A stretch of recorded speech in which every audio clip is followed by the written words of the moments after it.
Hi guys, it's Dan, Red Hawk Choppers. Alright folks, as I told you before, we'll do another Sportster oil change.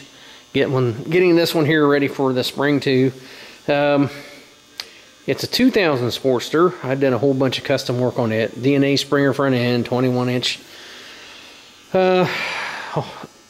Spoke on the front. I can't talk tonight, so bear with me. Excuse me. Added a whole bunch of chrome on this bike. Drag pipes. Put the brass tips here on the end of it. It has a Sumax fiberglass fender, and let me tell you, this fender is top quality. You're going to pay for it, but I tell you what, it's been on this bike for 2 years and phenomenal. You know, it shakes and vibrates a little bit. Of course, you know, just sitting there at idle, but no cracks, no nothing. Very, very pleased with Sumax fenders. This is actually my wife's bike. Excuse me.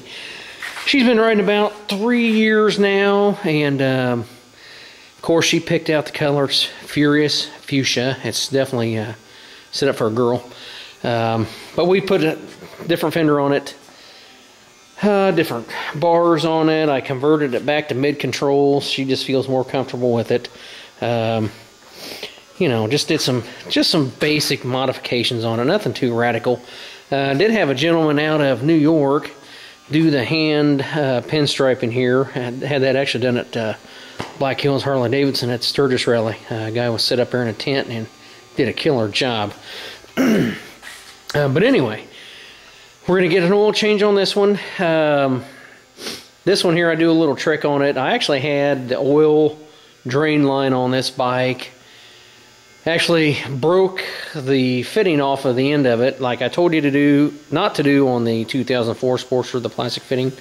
So what I did, I just bypassed it, put a rubber plug on it, because this one was really just a kind of a nasty pain in the rear to drain the oil out on it. So trick for you here, guys, is get your 5-gallon bucket, pull your oil cap out right here. Okay, and I already got the motorcycle heated up. I took it down the road in the dark, so nobody see me on a pink motorcycle.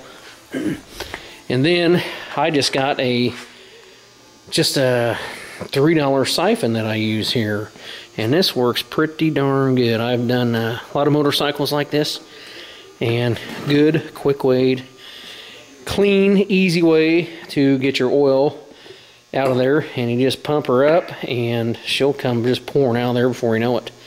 And it gets all the oil out of there. I mean, it'll suck her down right to the bottom.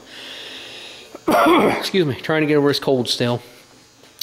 Also, what we'll do here, same thing, JMP chrome oil filter with the hex bolt head on it. I prefer those.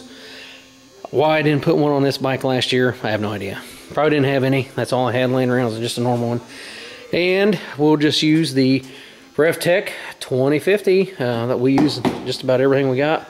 Like I said before, you guys want to use Harley oil, by golly, use it. Good oil, RevTech, good oil. I think it's all pretty good.